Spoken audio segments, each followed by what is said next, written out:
Hello friends, सबको मेरा नमस्कार। आज फिर से एक बार आपके सामने current affairs of the day 22 मई 2021 का जो अपडेट है वो मैं लेकर आया हूँ। देखते हैं आज के खास खबर में क्या है। महत्वपूर्ण दिन है आज का विश्व ध्यान दिवस 20 मई। ठीक है, तो याद रखिएगा विश्व ध्यान दिवस है, यानी कि मेडिटेशन डे है 20 मई को। जो कि 2 दिन पहले था। लेकिन हमको ये बात ध्यान रखनी चाहिए कि जो विश्व लेवल में जो भी डे मनाए जाते हैं तो उसका एक नजरिया होता है कि जो हर इंसान है, जो मनुष्य है वो ध्यान धरे, ध्यान करे। ऐसे कि कोई भी चीज को आप अ, अपना मन लगा के, ध्यान लगा के अपनी मेडिटेशन करना है। ठीक है, मानो कि जो अपनी जो सांस चल रही है उस पर ध्यान देना है।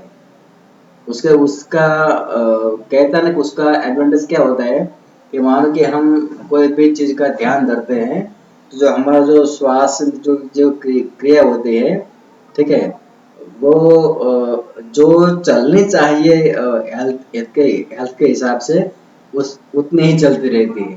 ठीक है, और उसका जो कहता है ना कि अ, हम कोई भी बात को लेकर ध्यान करते हैं, ध्यान देते हैं। अ, नजर रखने की बात नहीं है, ध्यान यानी कि अपने आप में जो है उस पर ध्यान दो।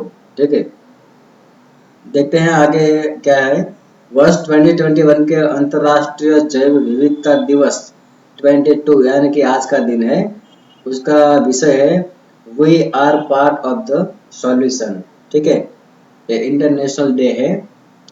अर्थव्यवस्था में आज का डे में क्या हुआ है देखते हैं। Dun and Bradstreet information services India company ने भारत में लघु और मध्यम उद्यमों के विकास को बढ़ावा देने सहायता करने के उद्देश्य से एक पारिस्थितिक तंत्र बनाने के लिए BSE यानी कि बॉम्बे स्टॉक एक्सचेंज के साथ एक समझौता ज्ञापन पर हस्ताक्षर किए हैं। ठीक है, तो ये जो मैंने बात बता दी ना, जो हस्ताक्षर वाली बात होती है, सहयोग की बात होती है, तो दोनों के लिए फायदेमंद होती है। आने वाले समय में यही समझौता जो है वो एक दूसरे को सहाय कर सकता है। ठीक है, आगे बढ़ते हैं, पर्यावरण में देखते हैं।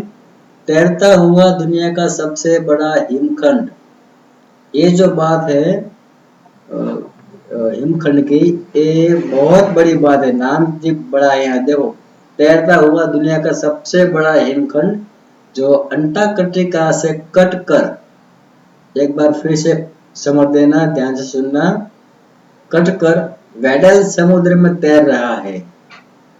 ठीक है, उसका जो किलोमीटर में देखा जाए तो 175 किलोमीटर लंबा है और 25 किलोमीटर चौड़ा है। ठीक है, तो आप देख लो ये 175 किलोमीटर से कितना लंबा होगा वो। ठीक है, और मैं ये बात बताना चाहता था कि जो ये बड़ा हिमखंड है, हिम यानी कि बर्फ है, ये बर्फ से बना है और वो तैर रहा है। अंटार्कटिका से कट कर वहां से अलग हो गया है। वो जो अंटार्कटिका जो खंड है, पूरा का पूरा बर्फ का बना हुआ है। ठीक है, वहां कोई पब्लिक भी नहीं रहती है, तो वहां से वो कट गया है और समुद्र में तैर रहा है। उसकी जो लंबाई है वो 175 किलोमीटर है। आप सोच भी नहीं सकते हो। ठीक है, हम लोग भी नहीं सोच सकते हैं। लेकिन जब देखते हैं यूट्यूब में सर्च करके, गूगल में सर्च करके, तो हम चौंकने रह जाता है कि ऐसे भी जो प्रकृति है में ऐसे भी चीजें होती रहती है। ऐसे भी कट कर कोई टुकड़ा है वो तैरता रहता है और इसकी लंबाई इतनी इतनी ज्यादा होती है। ठीक है, तो बहुत पर्यावरण जो चीज है वो हमारे जो जीव है पूरे अ, पूरे कंट्री में, पूरे देश में, और पूरे जो नेशनल लेवल पे जो बातें होती रहती है पर्यावरण के बारे में। ठीक है, और ये जो बात मैंने बताई थी आपको कि जो जीव है, यानी कि मानो कि कोई भी चीज जीव हो, अमीबा से लेके इंसान तक। ठीक है, सभी पे ये जो हिमखंड की बात आती है उसका कोई ना कोई तो जो कहता है ना कि रीजन रहता है उसका लाइफ लाइफ में, ठीक है। क्योंकि ये जो हिमखंड है एक बार जो नदी में या कोई समुद्र में के पास आ जाए, जो पास में जो सिटी रहता है, तो उसमें बहुत बहुत बड़ा वो कहता है ना कि सुनामी भी आ सकता है, ठीक है। इसलिए मैं बार बार कहता हूँ कि जो पर्यावरण ही एक ही चीज है जो इंसान को लाइफ में बचा बचा भी सकता है और बिगाड़ भी सकता है, और हो सकता है पर्यावरण के हिसाब से तो दुनिया से वो हटा भी सकता है, ठीक है। इसलिए कहते हैं कि हमेशा पर्यावरण को बचाना चाहिए, ठीक है। जो मैंने कल भी बात बताई थी कि जो हम समुद्र में जाते हैं तो प्लास्टिक की चीजें फेंकते रहते हैं, जो हाथ में आया निकल काम खत्म हो गया वो फेंक दो, ठीक है। ऐसा नहीं करना चाहिए, ठीक है। तो ये सभी चीज जो छोटी छोटी बातें होती है वो पर्यावरण से बहुत बहुत इम्पोर्टेंट रहती है पर्यावरण में। और पर्यावरण है तो लाइफ है, ठीक है। लाइफ यानी कि सभी की, मैंने बात की ना, अमीबा से इंसान तक सभी की जो लाइफ है उसमें पर्यावरण बहुत इम्पोर्टेंट रोल होता है उसका, ठीक है। आगे देखते हैं। भारत मौसम विज्ञान विभाग, ठीक है, ने अपने, उसका शॉर्ट नेम है आईएमडी, ने अपने पूर्वानुमान में कहा है कि बंगाल की खाड़ी के ऊपर कम दबाव का क्षेत्र बनने से, देखो ये जो चीजें रहती है ना, मैंने बात की ना पर्यावरण की, उसका ही एक भाग यहाँ पे हमको मिला है, हम पढ़ते रहते हैं। देखो क्या है, क्षेत्र बनने से चक्रवाती तूफान 26 और 27 मई 2021 को पूर्वी तट, देख लेना एक बार फिर से, पूर्वी तट से टकराने की संभावना है। नाम क्या है? याद रखना नाम, ये नाम हो सकता है क्योंकि ये टॉप पे जो साइक्लोन आके गया है, ठीक है, ये इस बार यास आया है। तो यास कहाँ से आ रहा है? पूर्वी तट, पूर्वी तट यानी कि बंगाल की जो खाड़ी है वहां से आ रहा है। तो हो सकता है जो पूर्वी तटीय जो इलाका है, उड़ीसा है, वहाँ वहां तक ये जो बंगाल है, ठीक है, वहां से टकराने की पूरी संभावना है।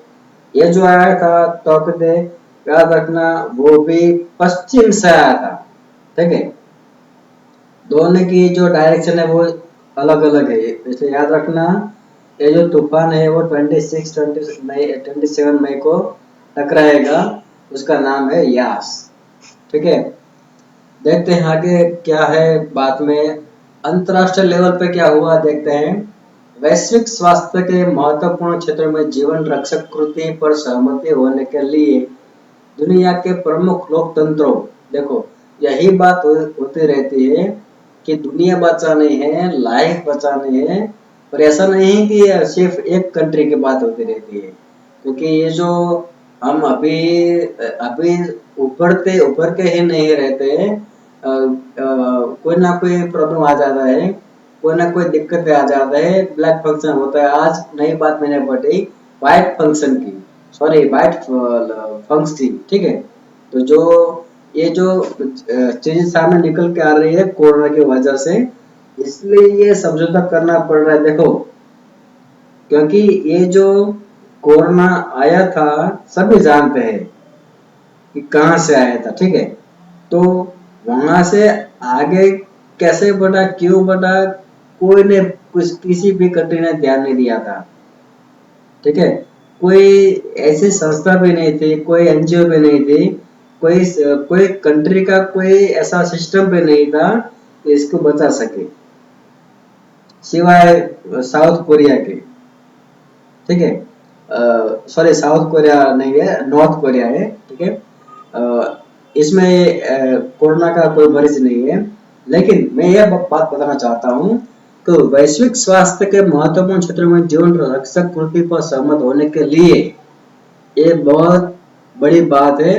क्योंकि वैश्विक लेवल की जो बात होती है उसमें जो सभी कंट्रीज आते हैं और सभी कंट्री के जो लोग होते हैं उसके जीवन से संबंधित ये चीज है, ठीक ठीक है। तो उसके लिए क्या है, तो सभी प्रमुख लोकतंत्रों के एक साथ लाने के उद्देश्य से 3 और 4 जून को 2021 को ऑक्सफोर्ड विश्वविद्यालय में 2021 G7 स्वास्थ्य मंत्रियों की बैठक आयोजित की गई है। ठीक है, ये बहुत अच्छा किया है, क्योंकि आने वाले समय में क्या होगा, कितने लोग किस कंट्री में डेथ हो गई होगी, कि किसी ने अपने का जो किसी ने अपना भाई, बेटा, हस्बैंड, वाइफ, सिस्टर खो चुके होंगे। ठीक है, लेकिन आने वाले समय में ऐसा कोई मुश्किल ना आ जाए। ठीक है, क्योंकि उसका जो हल हम ढूंढ नहीं सकते। अभी भी ऐसे कोई टैबलेट्स नहीं निकले हैं कि आप खा जाओ और तुरंत कोरोना मिट जाएगा। तो हम तो सभी कंट्री कहते हैं ना कि हम इतना आगे, इतना आगे, इतना आगे, इतना अमीर लोग हैं इस कंट्री में। तो उसका क्या मतलब है, जबकि ऐसे जब पूरा कंट्री है इस एक कोरोना में जल जाता है। ठीक है, हो भी सकता है ये कोई कोरोना है जो एक कहता है ना कि जो थर्ड वर्ल्ड वॉर होगा, तो शायद दुनिया में कोई बचेगा ही नहीं। ठीक है, क्योंकि साइंस इतना आगे बढ़ चुका है, और साइंस के जो साइंटिस्ट होते हैं वो ऐसी ऐसी चीजें बनाते रहते हैं, हम लोग समझ में नहीं सकते, हमारे दिमाग में वो चीजें आते ही नहीं कि ऐसा भी हो सकता है। ठीक है, तो हम देखते हैं गूगल में जाके, तो हमको पता चल जाता है कि भी इस कंट्री में तो लोग अपने घर में रोबोट रखते हैं, क्योंकि हमारा जो घर है वो हम जब बाहर जाए तो हमारा जो सिक्योरिटी है, सलामती है, तो उसके लिए रोबोट का अच्छा रहेगा। देखो, इतना आगे बढ़ गया है, और ऐसी ऐसी दवा बनाई गई है, ऐसी ऐसी चीजें बनाई गई है कि जो जो हवाएं होती है, जो हम श्वास में लेते हैं ऑक्सीजन, इसमें कुछ मिला जाए तो इंसान 1 सेकंड में गिर जाता है। वो कहते हैं साइंस। ठीक है, तो साइंस ऐसी चीज है जो मनुष्य को चांद तक ले जाता है। ठीक है, और ऐसा भी हो सकता है कि साइंस का डिसएडवांटेज ऐसा भी हो सकता है कि जो इंसान है वो चांद से ऊपर निकल जाए। ठीक है, तो दोनों बातें हैं, एडवांटेज भी है और डिसएडवांटेज भी है। वो मायने रखता है जो बनाने वाले जो मनुष्य होते हैं, उसके हिसाब से ये चलता है सब साइंस।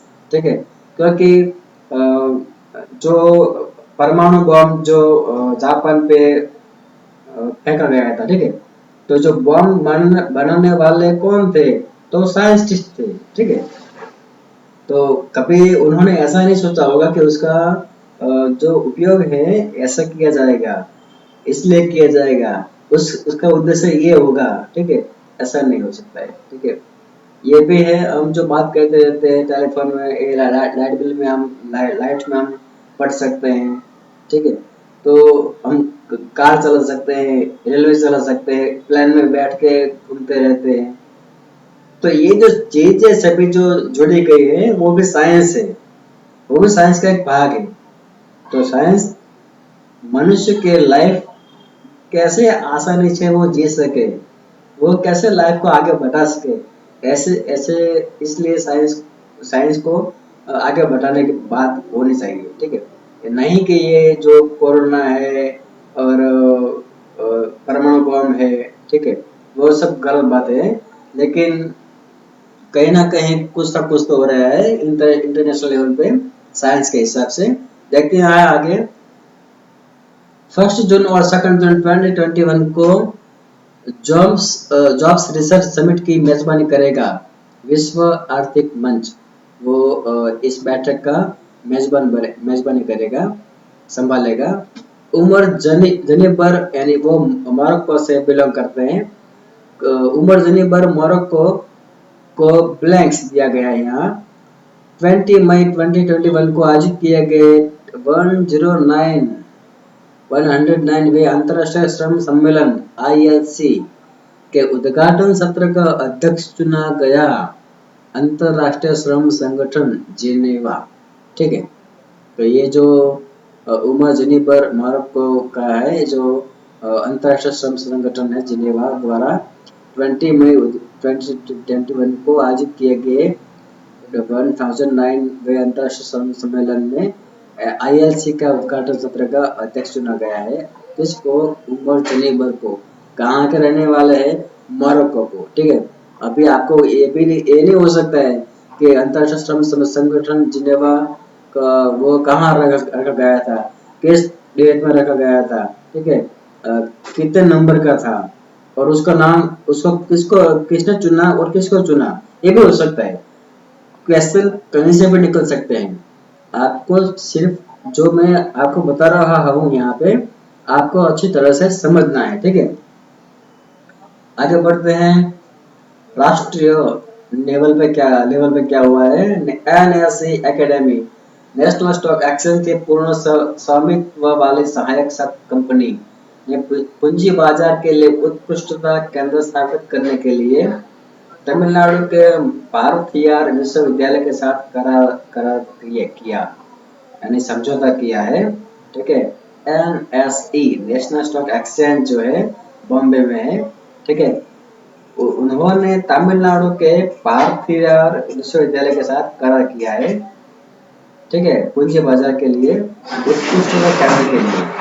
आगे बढ़ते हैं। ये जो शोर शराबा यहाँ पे रहता है वो आप एडजस्ट कर लेना, क्योंकि ये जो ऑफिस है ऐसी जगह पे है जो ये छोटा बड़ा आवाज आती रहती है। लेकिन ये जो मैं आपको बता रहा हूँ, शायद आपको मेरी आवाज जो है वो उसमें जो थोड़ा प्रॉब्लम हो सकता है, समझ में नहीं आ सकता है, तो कोई बात नहीं है। मैं आपके लिए मेरा जो ब्लॉग है वो भी मैं यहाँ पे लिख रहा हूँ, तो उसमें जाके आप देख भी ले सकते हो और लिख भी सकते हो। ठीक है, आगे बढ़ते हैं।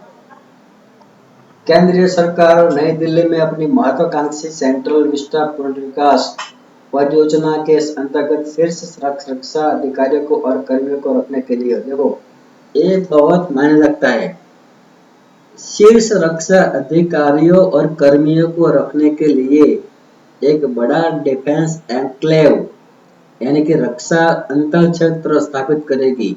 एक बहुत बहुत बड़ी बात है, मुझे भी अच्छी लगी, क्योंकि बात ही ऐसी है। देखो, केंद्र सरकार नई दिल्ली में अपने महत्वाकांक्षी सेंट्रल विस्टा पुनर्विकास परियोजना के अंतर्गत शीर्ष रक्षा अधिकारियों और कर्मियों को रखने के लिए एक बड़ा डिफेंस एन्क्लेव रक्षा अंतर क्षेत्र स्थापित करेगी। ठीक है, ये बात है जो हमारे जो बॉर्डर पे भाइयों जो बैठे हैं, इसलिए हम यहाँ आसानी से हम सब बातें कर सकते हैं। ठीक है, डिफेंस में जो जरा सी भी चूक हो गई तो बहुत दिक्कतें आती रहती है। तो यहाँ जो एन्क्लेव बनेगा उसमें जो शीर्ष लेवल के जो टॉप लेवल के जो ऑफिसर्स होते हैं, जो कर्मियों होते हैं, वो यहाँ पे रहेंगे। उसका जो परिवार होगा यहाँ रहेंगे। ठीक है, और वो सब आराम से बिना कोई झिझक से ड्यूटी कर सकते हैं। हमने ये जो कोरोना आया लास्ट में 2020, उसके तकरीबन लास्ट दिसंबर में 19 दिसंबर में हम सब लोग देख चुके थे कि कश्मीर में जो राजस्थान के जो ड्राइवर थे वो जो सेब लेके आ रहे थे, ठीक है, उसको मार दिया। ठीक है, हमारे कई जो सोल्जर्स होते हैं वहां पे बॉर्डर पे, उसको वो इतनी बेरहमी से मार देते हैं कि हम सोच भी नहीं सकते कि एक इंसान ऐसा भी हो सकता है। ठीक है, तो इसलिए मैं कह रहा हूँ कि जो लोग वहाँ डिफेंस में काम करते हैं, बॉर्डर लेवल पे काम करते रहते हैं, हमेशा देश के बारे में सोचते रहते हैं, तो उसको अपने परिवार का भी एक लाइफ है ना, परिवार के साथ जीना किसको अच्छा नहीं लगता है। ठीक है, तो वो सब लोग अच्छी तरीके से रह सके उसके लिए एन्क्लेव बनाया जा रहा है दिल्ली में, बहुत अच्छी बात है। देखते हैं आगे आगे क्या है। कृषि एवं किसान कल्याण मंत्री श्री नरेंद्र सिंह तोमर ने ब्लैंक्स दिया है। मैं सहज परीक्षण प्रयोगशाला स्थापित करने की परियोजना का शुभारंभ किया है, यानी कि भारतीय कृषि अनुसंधान संस्थान पूषा, नई दिल्ली। ठीक है, जो कृषि एवं किसान कल्याण मंत्री है श्री नरेंद्र सिंह तोमर, उसने ये उद्घाटन किया है संस्था का। ठीक है, उद्घाटन करो ये बात अच्छी है, लेकिन उसमें भी आप भी कुछ वहाँ लगाना। ठीक है, तो आगे जाके हम किसी को बता सके कि भाई उस टाइम पे जो कल्याण मंत्री थे, कृषि एवं किसान कल्याण मंत्री थे, उसने ये उगाया था, बीज रोपा था। ठीक है, अभी बहुत बड़ा हो चुका है। तो ठीक है, तो ये मंत्री शायद ये भी काम करेंगे तो अच्छी बात रहेगी। देखते हैं आगे क्या होता है। व्यक्ति विशेष में आज क्या है, पर्यावरणविद। देखो, ये जो बात, ये टाइटल मैंने चुना है पर्यावरणविद। ठीक है, और चिपको आंदोलन 1973 के प्रणेता, जिनका 20 मई, ओ बहुत सैड, बहुत बुरी बात है, यानी कल की ही बात है, 20 मई 2021 को निधन हो गया। सुंदरलाल बहुगुणा।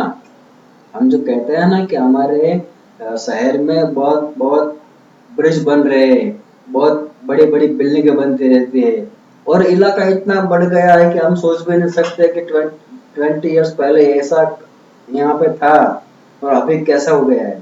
ठीक है, तो मैं ये बात कहना चाहता हूँ कि जो चिपको आंदोलन था वो पेड़ को बचाने के लिए था, और वो कब हुआ था, 1973 में। ठीक है, और किसने किया था, उसका जो लीडर कौन थे, सुंदरलाल बहुगुणा। ठीक है, वो चाहते थे कि पेड़ को काटा ना जाए। हम देख चुके हैं ना वहाँ राजस्थान में जो हुआ था, वो सलमान खान के बारे में। ठीक है, वो फायरिंग करके जो हिरन को मार दिया था। ठीक है, अभी क्या हुआ चुका था, क्या आया पता नहीं, लेकिन मैंने ऐसा पढ़ा था पेपर में। तो मैं ये बात बताना चाहता हूँ, तो जो हिरन थे वो भी पर्यावरण का एक हिस्सा है, जो पेड़ है वो भी एक पर्यावरण का एक हिस्सा है। ठीक है, तो क्यों ना उसको बचा जाए, क्योंकि जो पर्यावरण है तो हम सब है।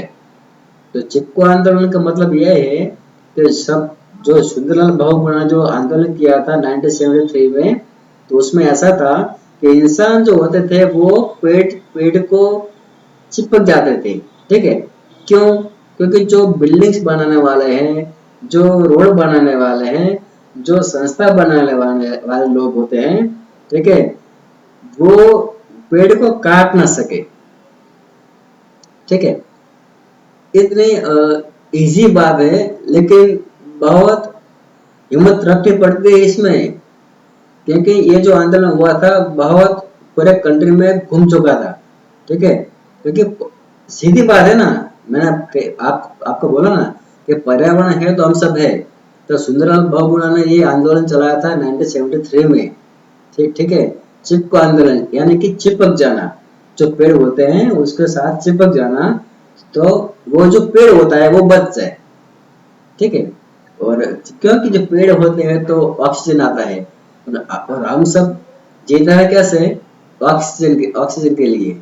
ठीक है, अभी ऑक्सीजन नहीं है, क्योंकि कि पेड़ ही नहीं बचा है, पेड़ को आप काट चुके हो। ठीक है, बहुत बातें हैं इसमें कहने के लिए, लेकिन अभी क्या है कि आपका भी टाइम होगा, बहुत लंबा वीडियो हो जाएगा। देखते हैं आगे क्या हुआ है। लॉस्ट चिल्ड्रन आर्थिव उपन्यास के लिए अंतरराष्ट्रीय डब्लिन साहित्य पुरस्कार 2021 के विजेता है वैलेरिया लुइसिस लोसेली, मैक्सिको के लेखक है, राइटर है, मैक्सिको की। ठीक है, वैलेरिया लुइसेली, और उसका जो अंतरराष्ट्रीय डब्लिन साहित्य पुरस्कार है 2021 की विजेता है। किसके लिए चुना गया है, तो उसने एक उपन्यास लिखा था। किसने लिखा था, वैलेरिया लुसेली ने। कहाँ की है, तो मैक्सिको के राइटर है, लेखक है, और नाम क्या है उपन्यास का, तो लॉस्ट चिल्ड्रन आर्चिव। ठीक है, तो मैं ये कहना चाह रहा हूँ कि जो दो लाइन होते हैं उसमें उसमें 5-6 क्वेश्चन निकल के आते हैं, हमको सब समझना है। ठीक है, देखते हैं आगे क्रीडा में यानी कि स्पोर्ट्स में क्या हुआ है। वह भारतीय वो भारतीय, देखो, वह भारतीय जो अंतर्राष्ट्रीय हॉकी महासंघ federation of international hockey FIH की एफआईएच एथलीट समिति के सदस्य के रूप में नियुक्त किया गया। PR Sreejesh hockey goalkeeper. Hockey में ये जो श्रीजेश है उसका बहुत बहुत रोल होता है भैया, क्योंकि लास्ट मिनट बची होती है, लास्ट मिनट काट दो, सिर्फ 30 सेकंड बचा होता है, सामने वाले कंट्री का एक गोल हो चुका है, ठीक है। और ये जो और मानो कि सामने वाले कंट्री ने एक भी गोल नहीं किया है, हमने भी एक भी गोल नहीं किया है, और हो सकता है 30 सेकंड में ये सामने वाले कंट्री जो होते हैं उसमें जो प्लेयर होते हैं वो गोल गोल में जो होता है बॉल उसको गोल पोस्ट में फेंकते हैं, यानी कि गोल कर देते हैं, तो वो 1-0 से आगे हो जाएगा, मतलब वो जीत जाएगा वो कंट्री। तो जो गोल होता है वो गोल को डिफेंस करने में ये जो भाई साहब है बहुत बहुत माहिर है। मैं एक उसका जो खेल है वो देख चुका हूँ, ठीक है। लास्ट 30 सेकंड गोल बचाना होता है।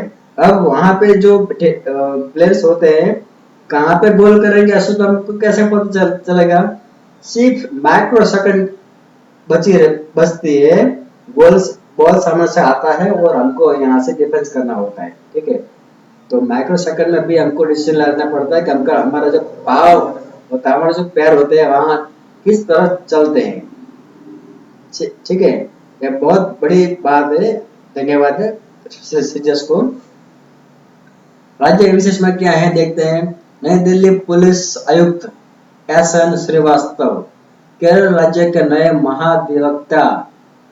मैंने देखा कहा था ना लास्ट वीडियो में कि महाधिवक्ता का मतलब क्या होता है, तो उसका मतलब होता है एडवोकेट जनरल। इसको चुना गया है के गोपाल कृष्ण कुरूप। ये नाम याद रखना बहुत बड़ी बात है, हो सकता है क्वेश्चन में आ भी सकता है। साइंस ज्ञान विज्ञान में क्या है। रक्षा अनुसंधान एवं विकास संगठन डीआरडीओ। देखो सभी भाइयों बहनों से मेरे ये निवेदन है, ये जो बात है वो अच्छी तरह समझे।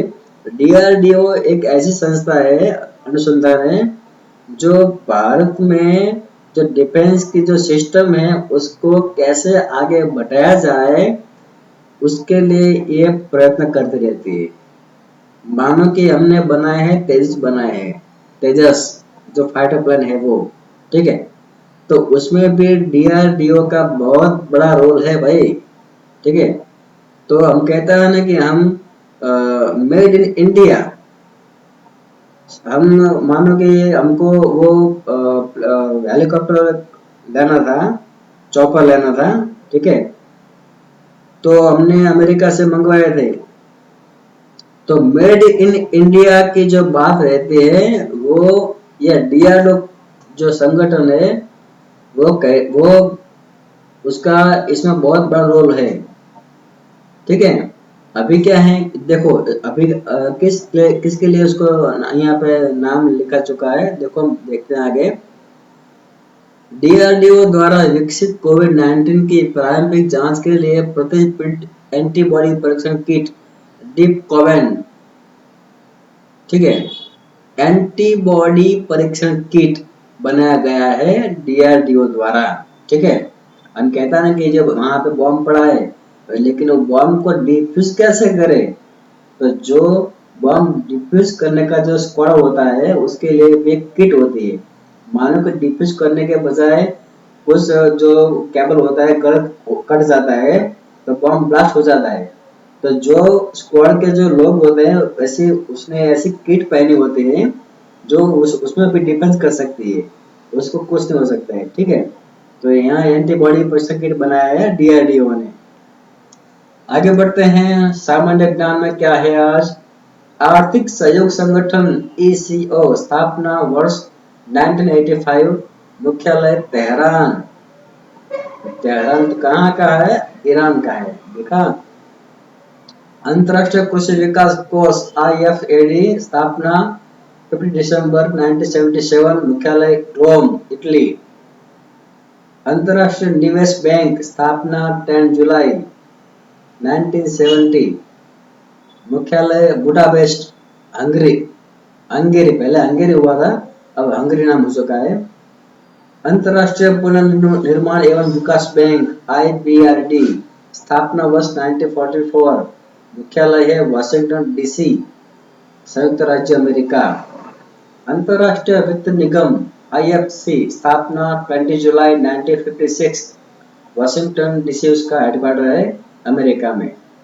अंतर्राष्ट्रीय विकास संघ IDA स्थापना वर्ष 1960। मुख्यालय वाशिंगटन DC, संयुक्त राज्य अमेरिका। ठीक है, आगे बढ़ते हैं। अंतर्राष्ट्रीय निवेश विवाद निपटान केंद्र ICSID। अंतर्राष्ट्रीय, देखो ये बात बहुत मायने रखती है समझने में। अंतर्राष्ट्रीय विवाद निवेश विवाद निपटान केंद्र, ये जो मैं बोल्ड लाइन कर रहा हूँ कलर में, देखें। अंतर्राष्ट्रीय निवेश विवाद निपटान केंद्र ICSID स्थापना वर्ष 1966।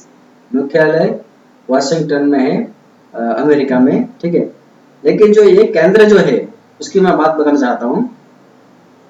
अंतर्राष्ट्रीय निवेश विवाद निपटान केंद्र, मानो कि अभी पाकिस्तान में चाइना ने कई सारे रुपयों अरबों खरबों के निवेश किया है। ठीक है, अभी मान लो कि पाकिस्तान मना कर दे भी हमें आप लोगों ने जो निवेश किया है वो वापस ले लो, हमको यहाँ पे कुछ भी पोर्ट नहीं बनाना है, कोई पुल नहीं बनाना है, कोई रोड नहीं बनाना है, आपका जो निवेश है वो आप वापस ले सकते हो। ठीक है,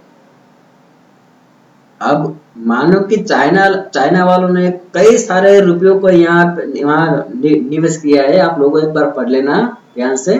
ठीक है, तो जो निवेश है यानी कि जो रकम थी, जो बुड़ी जो थी, जो रुपीज जो थे, ठीक है, तो वो वापस कैसे दे सकते हैं, क्योंकि जो निवेश करना था तो उसके लिए निवेश तो कर चुके हैं वो लोग।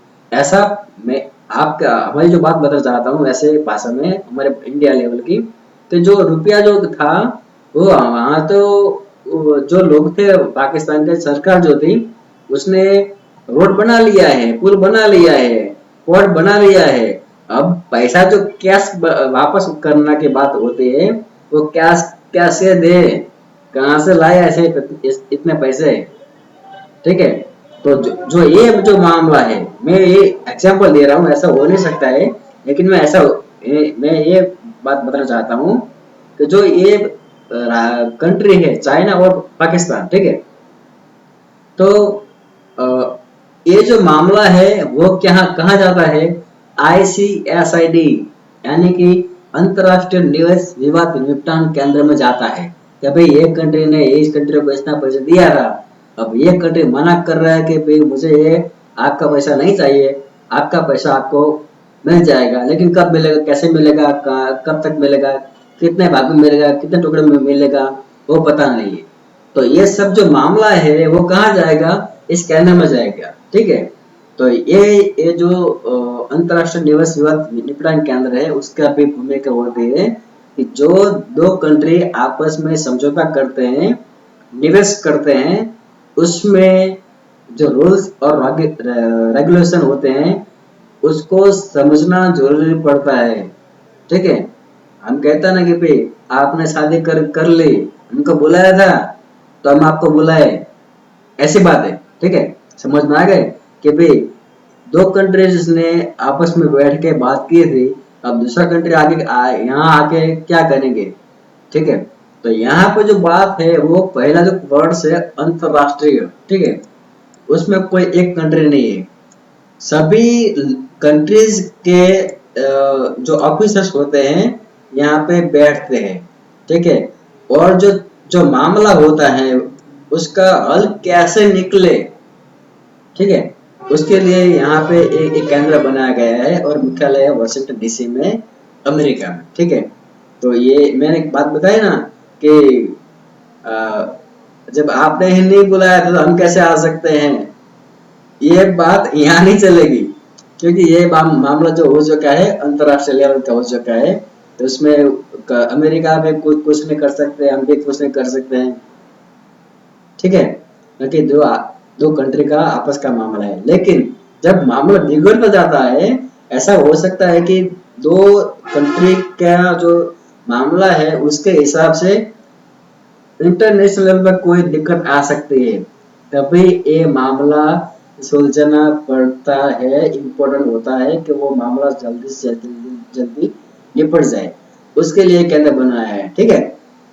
ठीक है, सभी भाई बहनों अपना ख्याल रखना। ये मेरा ब्लॉग है, मैंने बात आपको बताई थी कि आपको मेरी आवाज में कुछ गड़बड़ लगे, कुछ समझ में न आए, कोई बाहर से कोई आवाज आ रही है, ठीक है, क्योंकि मेरा ऑफिस ही वहाँ ऐसी जगह पे है, तो कुछ ना कुछ आवाजें आती रहती है।